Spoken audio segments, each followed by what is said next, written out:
ദൈവം നാം മഹത്വപ്പെടുമാറാകട്ടെ. ഇന്നെന്നെ ശ്രമിക്കുന്ന എൻ്റെ എല്ലാ പ്രിയപ്പെട്ടവർക്കും നമ്മെ ചേർത്ത് കൊള്ളുവാനായി വേഗം വരുന്ന കർത്താവായ യേശു ക്രിസ്തുവിൻ്റെ നാമത്തിൽ സ്നേഹവന്ദനം. നാം ഈ ദിവസങ്ങളിലെല്ലാം ദൈവവചനത്തിലെ ഒരു പ്രധാന നിയമത്തെക്കുറിച്ച് പഠിക്കുകയായിരുന്നല്ലോ. അത് ഗലാത്യ ലേഖനത്തിൽ 6-ാം അധ്യായത്തിൽ പറയുന്ന പോലെ, വഞ്ചനപ്പെടാതിരിപ്പിൻ, ദൈവത്തെ പരിഹസിച്ചുകൂടാ, മനുഷ്യൻ വിതയ്ക്കുന്നത് തന്നെ കൊയ്യും. വിതയ്ക്കുന്നതിനെക്കുറിച്ചാണ് നാം ചിന്തിച്ചുകൊണ്ടിരിക്കുന്നത്. അതിൽ നാം ഒന്നാമത്തെ പോയിൻ്റ് കണ്ടു, വിതയ്ക്കുന്നത് കൊയ്യുവാൻ വേണ്ടിയാണ്. രണ്ട് തരത്തിലുള്ള വിത്ത് നമ്മൾ കണ്ടു, ജഡത്തിൻ്റെ വിത്തും ആത്മാവിൻ്റെ വിത്തും. ജഡത്തിൻ്റെ വിത്ത് എന്ന് പറയുമ്പോൾ ജഡത്തിൻ്റെ പ്രവൃത്തികൾ, ആത്മാവിൻ്റെ വിത്ത് ആത്മാവിൻ്റെ പ്രവൃത്തികൾ. ഇപ്പോൾ നാം അതിനെക്കുറിച്ച് നാം കണ്ടു. ഇന്ന് രണ്ടാമത്തെ പോയിൻ്റാണ്, വിതയ്ക്കുന്നവൻ ഏത് വിത്ത് വിതച്ചുവോ അതിൻ്റെ ഫലം തന്നെ കൊയ്യും. ഏത് വിത്ത് വിതച്ചോ അതിൻ്റെ ഫലം തന്നെ കൊയ്യും. അത് നാം ദാവീദിൻ്റെ ജീവിതത്തോടുള്ള ബന്ധത്തിൽ നാം അത് ചിന്തിക്കുകയായിരുന്നു. ദാവീദ് തൻ്റെ ജീവിതത്തിൽ ജഡത്തിൻ്റെ വിത്ത് ഒത്തിരി വിതച്ചു. ചതി, വഞ്ചന, ചതുവ്, ഇങ്ങനെയുള്ള അനേക വിത്തുകൾ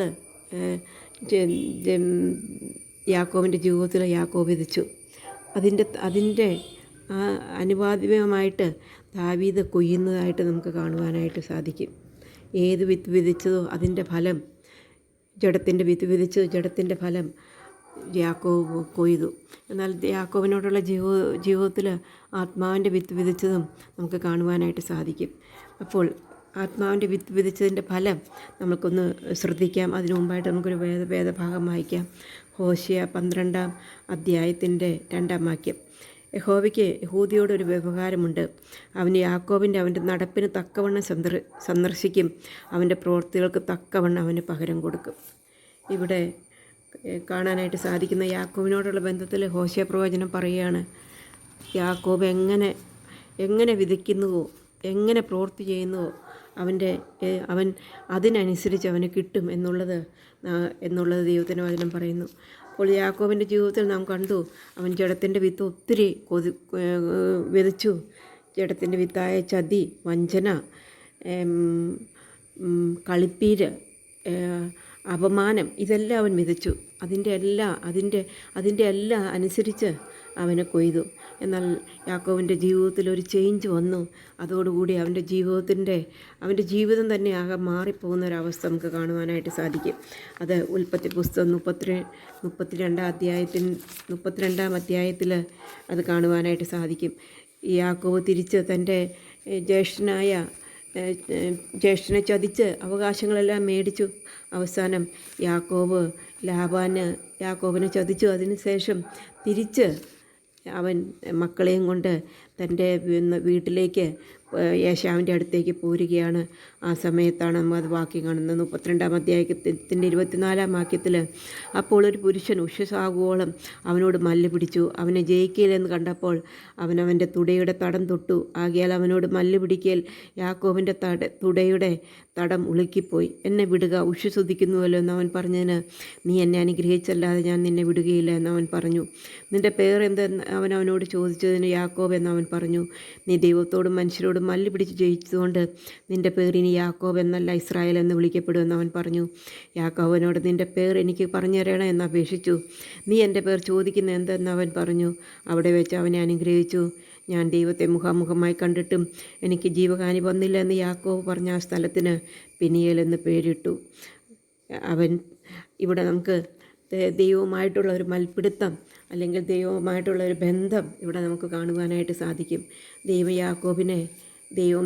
യാക്കോബിനോടുള്ള ഒരു സംഭാഷണം, യാക്കോബുമായിട്ടുള്ളൊരു ബന്ധം, എല്ലാവരെയും ആ കടവ് കടത്തിയതിന് ശേഷം ദാവീദ് തനിയെ ശേഷിച്ച് ദൈവമായിട്ടുള്ള ഒരു ഏറ്റുമുട്ടൽ, ദൈവമായിട്ടുള്ള ഒരു ബന്ധം, ദൈവമായിട്ടുള്ളൊരു സമർപ്പണം അവൻ്റെ ജീവിതത്തിലുണ്ടായി. അവിടെ വെച്ച് യാക്കോബിൻ്റെ ചതി, വഞ്ചന, അനീതി, ഇതെല്ലാം അവിടെ ആ സ്ഥലത്ത് വെച്ച് ദൈവത്തിൻ്റെ മുമ്പാകെ അവനതെല്ലാം അങ്ങ് ഉപേക്ഷിച്ചു. അവിടെ അതിനുശേഷം യഹോവ അവനെ അനുഗ്രഹിക്കുന്നതായിട്ട് അവന് കാണുന്നവന്. ഇപ്പോൾ യാക്കോബ് ചതിയനല്ല, അവൻ്റെ ജീവിതത്തിലൊരു മാനസാന്തരം ഉണ്ടായെന്ന് നമുക്ക് കാണുവാനായിട്ട് സാധിക്കും. അത് കഴിഞ്ഞിട്ട് നമുക്ക് 35-ാം അധ്യായത്തിലേക്ക് വരുമ്പോൾ യാക്കോബിന് വീണ്ടും അനന്തരം 35-ൻ്റെ 1-ാം വാക്യത്തിൽ കാണുന്നത്, അനന്തരം ദൈവം യാക്കോബിനോട്, നീ പുറപ്പെട്ട് ബേഥേലിൽ ചെന്ന് പാർക്ക. നിൻ്റെ സഹോദരനായ ഏശാവിൻ്റെ മുമ്പിൽ നിന്ന് നീ ഓടിപ്പോകുമ്പോൾ നിനക്ക് പ്രത്യക്ഷനായ ദൈവത്തിന് അവിടെ ഒരു യാഗപീഠം ഉണ്ടാക്കുക എന്ന് അവൻ കൽപ്പിച്ചു. അപ്പോൾ യാക്കോബ് തൻ്റെ കുടുംബത്തോടും കൂടെയുള്ള എല്ലാവരോടും, നിങ്ങളുടെ ഇടയിലുള്ള അന്യദേവന്മാരെ നീക്കിക്കളഞ്ഞ് നിങ്ങളെ ശുദ്ധീകരിച്ച് വസ്ത്രം മാറുവിൻ. നാം പുറപ്പെട്ട് ബേഥേലിലേക്ക് പോകുക. അവിടെ വീണ്ടും ആദ്യം തൻ്റെ ഉള്ള ചതിയും വഞ്ചനയും അനീതിയും ദുഷ്ടതയും എല്ലാം അവനെല്ലാം കുഴിച്ചു മൂടി. അതെല്ലാം അവൻ്റെ ആ ജഡത്തിൻ്റെ വിത്തെല്ലാം മാറ്റിക്കളഞ്ഞു. ഇപ്പോൾ അവൻ്റെ ഭവനത്തോട് പറയാണ്, നിങ്ങളുടെ ഇടയിലുള്ള എല്ലാ അശുദ്ധിയും അനീതിയും അന്യദേവന്മാരെയും എല്ലാം നീക്കിക്കളഞ്ഞ് നിങ്ങളെ തന്നെ ശുദ്ധീകരിക്കുക. അങ്ങനെ അവർ ശുദ്ധീകരണത്തോടു കൂടെ അവർ മുമ്പോട്ട് പോയി എന്ന് നമുക്ക് കാണുവാനായിട്ട് സാധിക്കും. അതിനുശേഷം യാക്കോബ് ദൈവം പറഞ്ഞതുപോലെ തന്നെ അന്യദൈവങ്ങളെല്ലാം മാറ്റിക്കളഞ്ഞതിന് ശേഷം അവിടെ യാക്കോബ് 6-ാം അധ്യായത്തിലെ യാക്കോബും കൂടെയുള്ള ജനമൊക്കെയും കനാൻ ദേശത്തിലെ ലൂസ് എന്ന ബേഥേലിലെത്തി. അവിടെ അവൻ ഒരു യാഗപീഠം പണ്ടു. തൻ്റെ സഹോദരൻ്റെ മുമ്പിൽ നിന്നോടിപ്പോകുമ്പോൾ അവൻ അവിടെ വെച്ച് ദൈവം പ്രത്യക്ഷനായതുകൊണ്ട് അവൻ ആ സ്ഥലത്തിന് ഏൻ ബേഥേൽ എന്ന് പേർ വിളിച്ചു. ഇവിടെ അശുദ്ധിയെല്ലാം നീക്കിക്കളഞ്ഞതിന് ശേഷം യാഗപീഠം പണിത് ദൈവത്തിനെ യാഗം കഴിക്കുന്നതായിട്ട് നമുക്ക് കാണുവാനായിട്ട് സാധിക്കും. അങ്ങനെ യാക്കോബിൻ്റെ ജീവിതത്തിൽ ഒരു മാനസാന്തരമുണ്ടായി.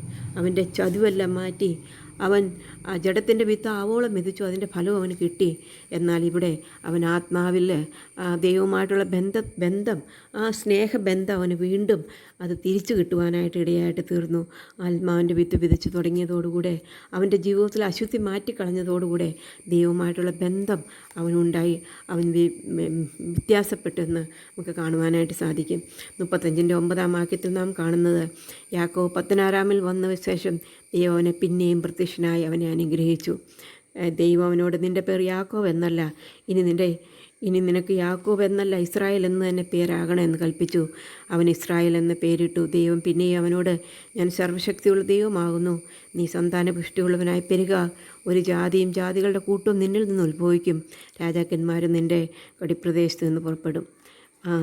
അവൻ ദൈവത്തെ തന്നതായിട്ട് സമർപ്പിച്ചുകൊണ്ട് അവൻ ആത്മാവിൻ്റെ വിത്ത് വിധിച്ചു തുടങ്ങിയപ്പോൾ ദൈവം അവനെ അനുഗ്രഹിക്കുന്നു. അവൻ്റെ പേരിനി ചതി എന്നല്ല, ഉപായി എന്നല്ല, വഞ്ചകൻ എന്നല്ല, അനീതിയുള്ളവൻ എന്നല്ല, അവൻ്റെ പേര് തന്നെ മാറി. അവൻ ഇസ്രായേൽ എന്ന പേര് വിളിച്ച് അവന് കൊടുത്തു. ദൈവം അവനെ അനുഗ്രഹിക്കുന്നതായിട്ട് കാണുവാനായിട്ട് സാധിക്കും. ഒന്നാമതായിട്ട് അവൻ വിധിച്ചു കഴിഞ്ഞപ്പോൾ അവൻ ദൈവത്താൽ അനുഗ്രഹിക്കപ്പെട്ടവനായി ദൈവം അവനെ അനുഗ്രഹിക്കുന്നു എന്നും കാണാനായിട്ട് സാധിക്കും. രണ്ടാമതായിട്ട് പിന്നെ സമർപ്പിക്കപ്പെട്ട ഒരു വ്യക്തിയുടെ ജീവിതത്തിൽ അവൻ്റെ പേര് മാറുന്ന ഒരനുഭവം അവൻ്റെ ജീവിതത്തിലുണ്ടാകുന്നു എന്ന് നമുക്ക് കാണുവാനായിട്ട് സാധിക്കും. മൂന്നാമതായിട്ട് നമുക്ക് കാണാനായിട്ട് സാധിക്കുന്നത്, അവൻ പിന്നെയും ചതിക്കുകയല്ല, അവൻ്റെ ജീവിതത്തിൽ വ്യത്യാസങ്ങൾ ഉണ്ടാകുന്നതായിട്ട് കാണുന്നു. ഉൽപ്പത്തി പുസ്തകം 47-ൻ്റെ 8-ാം വാക്യത്തിൽ നാം കാണുന്നത്, അവിടെ യാക്കോബ് ഫറവോനെ അനുഗ്രഹിച്ചു. ഫറവോൻ യാക്കോബിനോട് എത്ര വയസ്സായെന്ന് ചോദിച്ചു. ഇവിടെ രണ്ടാമതായിട്ട് കാണുന്നത് മറ്റുള്ളവരെ അനുഗ്രഹിക്കുന്ന യാക്കോബിനെ നമുക്ക് കാണുവാനായിട്ട് സാധിക്കും. അവൻ്റെ ജീവിതത്തിലെ വ്യത്യാസം, അവൻ്റെ സമർപ്പണം, അവൻ്റെ പാപങ്ങളുടെ പശ്ചാത്താപം, ഇതെല്ലാം മുഖാന്തരമായിട്ട് ഇന്ന് മറ്റുള്ളവരെ ചതിക്കുവാനല്ല അവൻ നോക്കിയത്, അവൻ ഫറവോനെ അനുഗ്രഹിക്കുന്നവനായിട്ട് തീർന്നതെന്ന് കാണുവാനായിട്ട് സാധിക്കുന്നു. മൂന്നാമതായിട്ട് നമുക്കിവിടെ ആദ്യം ദൈവം അവനെ അനുഗ്രഹിച്ചു. അവൻ അനുഗ്രഹിക്കപ്പെട്ടവനായി. ഒന്നാമതായിട്ട് നമുക്ക് കാണുന്ന അവൻ്റെ ജീവിതം തന്നെ മാറി. അവൻ യാക്കോബിന് പകരമായിട്ട് ഇസ്രായേൽ എന്ന പേരുള്ളവനായിട്ട് തീർന്നു. രണ്ടാമതായിട്ട് നമുക്ക് കാണുന്ന ദൈവം അവനെ അനുഗ്രഹിക്കുന്നതായിട്ട് കാണുന്നു. മൂന്നാമതായിട്ട് നമുക്ക് കാണാനായിട്ട് സാധിക്കുന്ന, അവൻ ചതിക്കുകയല്ല, ഇപ്പോൾ ഫറവോനെ അനുഗ്രഹിക്കുന്ന യാക്കോബിനെ നമുക്ക് കാണാനായിട്ട് സാധിക്കും. നാലാമതായിട്ട് നമുക്ക് 49-ാം അധ്യായത്തിൻ്റെ 1 മുതലുള്ള വാക്യങ്ങളിൽ നിന്ന് യാക്കോബ് തൻ്റെ 12 മക്കളെയും അനുഗ്രഹിക്കുന്നതായിട്ട് കാണുന്നു. പ്രിയ സഹോദരിമാരെ, ചതിയനായ, വഞ്ചകനായ, അനീതിയുള്ളവനായ, ദുഷ്ടനായ യാക്കോബ് ഇന്ന് അങ്ങനെയല്ല. അവൻ്റെ ജീവിതത്തിൽ അവൻ്റെ ജീവിതത്തിൽ മാനസാന്തരം ഉണ്ടായത് മുഖാന്തരമായിട്ട്, അവൻ ആത്മാവിൻ്റെ വിത്ത് വിതയ്ക്കുന്നത് മുഖാന്തരമായിട്ട്, കർത്താവിനെ ആരാധിക്കുന്ന മുഖാന്തരമായിട്ട്, കർത്താവിനുമായിട്ടുള്ള ബന്ധത്തിൽ പോകുന്നത് മുഖാന്തരമായിട്ട്, കർത്താവിനെ അവൻ്റെ ജീവിതത്തിൽ അവൻ കർത്താവിൻ്റെ മുമ്പിൽ അവനെ സമർപ്പിക്കുന്ന മുഖാന്തരമായിട്ട് ഇന്ന് അവൻ അനുഗ്രഹപാത്രമായിട്ട് തീർന്നു. അവനെ തന്നെ ദൈവം അനുഗ്രഹിക്കുന്നു എന്ന് മാത്രമല്ല, അവൻ്റെ മക്കളെ അനുഗ്രഹിക്കുന്നു എന്ന് മാത്രമല്ല, യാക്കോവ് മറ്റുള്ളവരെ അനുഗ്രഹിക്കുന്ന ഒരു വ്യക്തിയായിട്ട് തീർന്നെന്ന് മനസ്സിലാക്കുവാനായിട്ട് സാധിക്കും. ഇവിടെ നമുക്ക് മനസ്സിലാക്കുവാനായിട്ട് സാധിക്കുന്നത്, വിതയ്ക്കുന്നവൻ ഏത് വിത്ത് വിതച്ചുവോ അതിൻ്റെ ഫലം തന്നെ കൊയ്യും. അവിടെ ഈ യാക്കോബ് ആദ്യം തിന്മ വിതച്ചു, തിന്മയുടെ ഫലം അവൻ കൊയ്തു. യാക്കോബ് നന്മ വിതച്ചു, ആത്മാവിൻ്റെ വിത്ത് വിതച്ചു, അവൻ ആത്മാവിൻ്റെ ഫലവും കൊയ്തു. വരുന്ന ദിവസങ്ങളിൽ നമ്മുടെ ജീവിതത്തിൽ രണ്ടും കൂടെ വിതയ്ക്കാതെ, രണ്ടും വിതച്ച് രണ്ടും കൊയ്യും, അത് ശരിയാണ് എന്നുള്ളത് ശരിയാണെങ്കിലും ഓരോ ദിവസവും ആത്മാവിൻ്റെ വിത്ത് വിതച്ചുകൊണ്ട് ജീവിപ്പാൻ കർത്താവ് നമ്മളെ സഹായിക്കട്ടെ. അവൻ്റെ വലിയ നാമം മഹത്വപ്പെടുമാറാകട്ടെ.